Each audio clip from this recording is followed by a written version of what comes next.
Que nous parlons devant ceux qui sont adultes dans la foi. Bien chers frères et sœurs, venez en ce haut lieu de prière mariale et vous tous qui nous suivez par la radio catholique Kéria ou différents réseaux sociaux, les psychologues et l'expérience de tous les jours, si l'on est lucide et loyal, nous apprennent que nous n'avons jamais atteint l'âge adulte dans tous les domaines de la vie humaine, loin de là. Saint Paul emploie d'ailleurs l'expression adulte dans la foi. Ce qui nous intéresse spécialement, c'est de voir comment l'enseignement dispensé dans la lecture de ce dimanche peut nous aider à le devenir un peu plus, c'est-à-dire à devenir adulte dans la foi, afin de vivre pleinement notre vie chrétienne. Et notre démarche en ce haut lieu de prière voudrait nous aider dans ce sens. Ce texte de ce dimanche nous donne d'abord implicitement une définition du croyant devenu pleinement adulte. Ce croyant, c'est le saint. Seul celui qui est saint ou celle qui est sainte peut être appelé adulte dans la foi. Mais nous voyons tout de suite que nous sommes sur un autre registre que celui des sciences humaines, même si des rapports existent avec elles. La parole de Dieu nous parle d'une autre sagesse et nous pouvons dire aussi que dans le christianisme, le sage, c'est le saint. Mais cette sagesse chrétienne peut éventuellement dérouter le psychologue et le psychanalyste incroyant, et beaucoup d'autres, car elle nous engage sur le chemin de la pleine maturité selon l'Évangile. Ce qui va constituer le ressort de cette marche est caché. Le but vers lequel on se dirige est invisible et même indicible. C'est selon Saint Paul ce que personne n'a vu de ses yeux, ni entendu de ses oreilles, ce que le cœur de l'homme ne peut imaginer.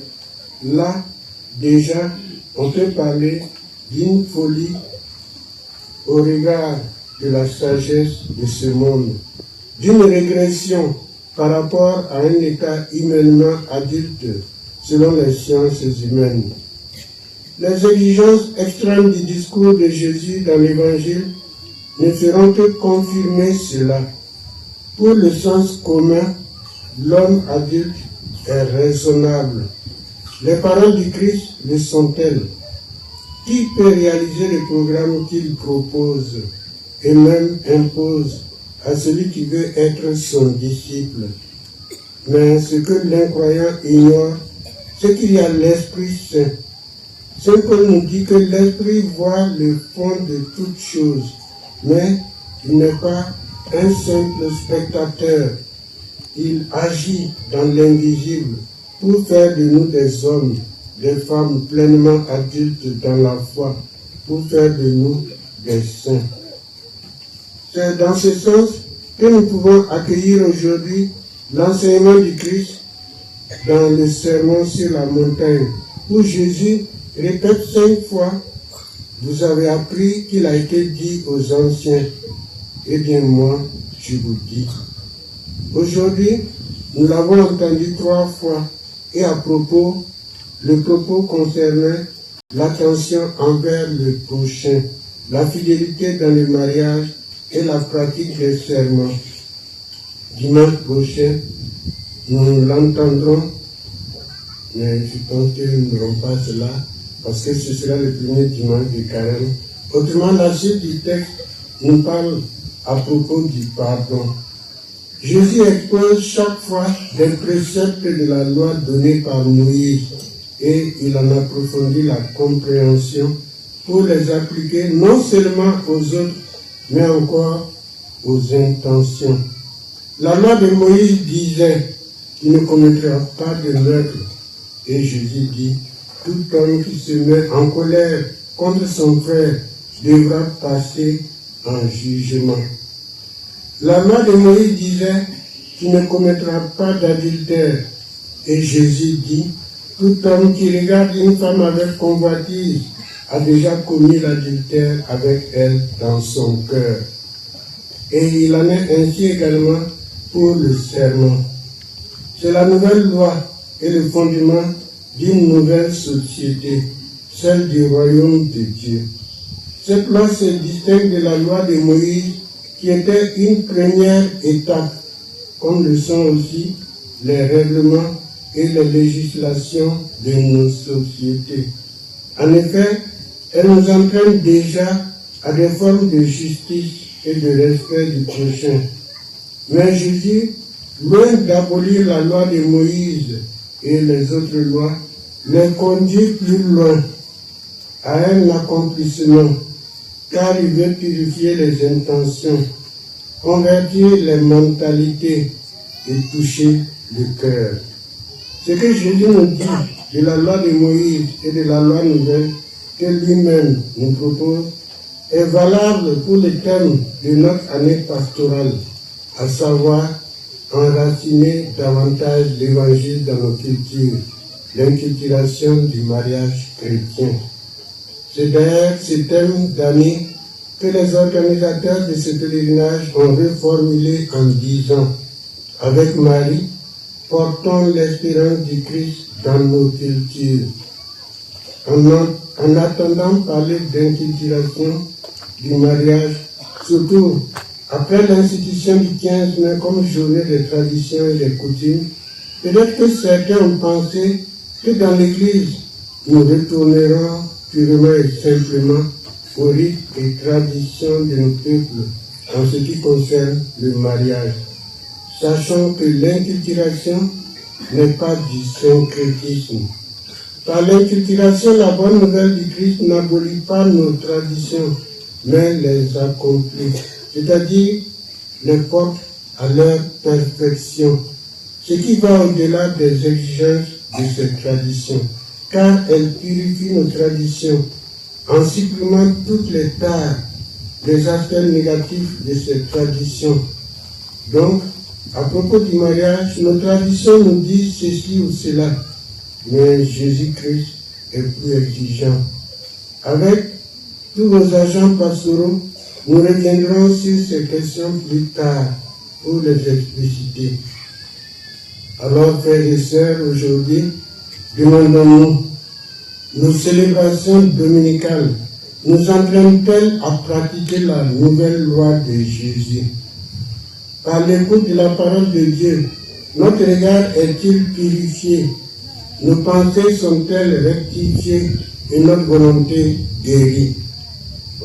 À chaque Eucharistie, nous nous réconcilions pour échanger la paix, puis nous participons au repas du Seigneur.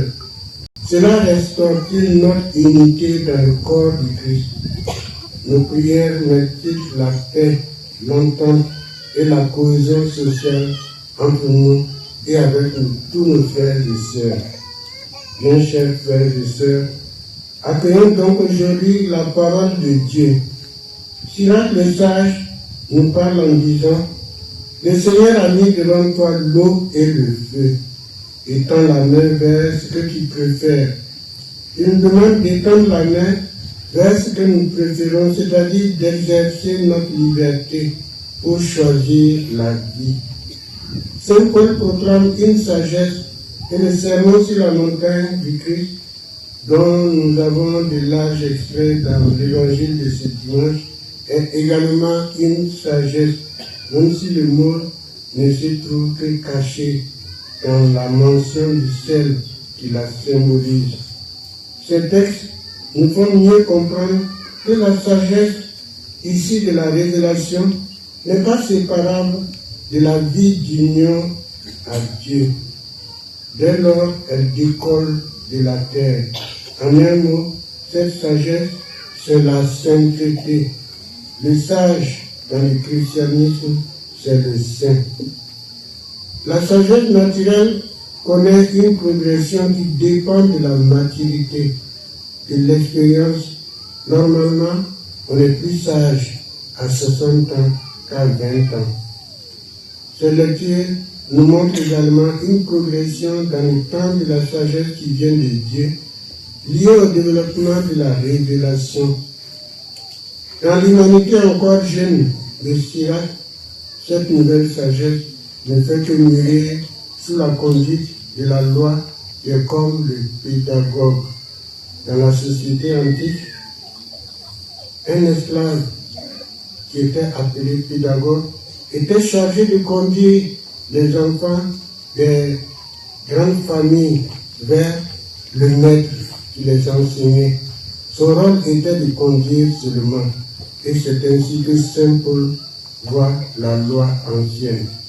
Mais pour l'humanité, dans sa pleine maturité que Jésus a en vue, la loi ancienne ne disparaît pas. Elle se fond dans l'amour. Plus vous deviendrez un sage selon le cœur du Christ, moins la loi du sermon sur la montagne vous paraîtra une contrainte, une loi qui s'impose. Et plus vous épouserez volontairement ces exigences, même et surtout les plus extrêmes, plus vous deviendrez saints selon la volonté de Dieu. Étant la main vers ce que tu préfères, ce choix nous est proposé sans cesse dans notre vie concrète. Qui connaît également cette progression de la révélation en marche et la main qui s'étend change de maître à mesure que le cœur se remplit de l'amour de Dieu et des hommes. Elle renonce d'abord à obéir aux tendances mauvaises qui lui suggèrent de saisir ce qui déplaît au Seigneur. Puis, elle quitte peu à peu d'autres maîtres encore comme la crainte, l'intérêt personnel avec tous ses vices, etc. Et c'est lorsque la charité divine, répandue dans nos cœurs par l'Esprit Saint, commande les gestes que notre main peut saisir rien de moins que le royaume des cieux, c'est-à-dire Dieu lui-même. Le sommet de la véritable sagesse est alors atteint. Frères et sœurs, prions donc aujourd'hui afin que notre démarche de pèlerinage et en particulier cette Eucharistie que nous allons célébrer nous fasse grandir dans la foi et qu'à chaque instant de notre vie, nous soyons dociles à l'Esprit Saint qui veut nous sanctifier. Que l'Esprit Saint donne d'exercer notre liberté toujours dans le sens de la volonté de Dieu, afin que nous devenions toujours plus adultes dans la foi. Que la célébration de ce jour nous fasse grandir dans la foi au Christ, lui qui vit et règne pour les siècles des siècles. Amen.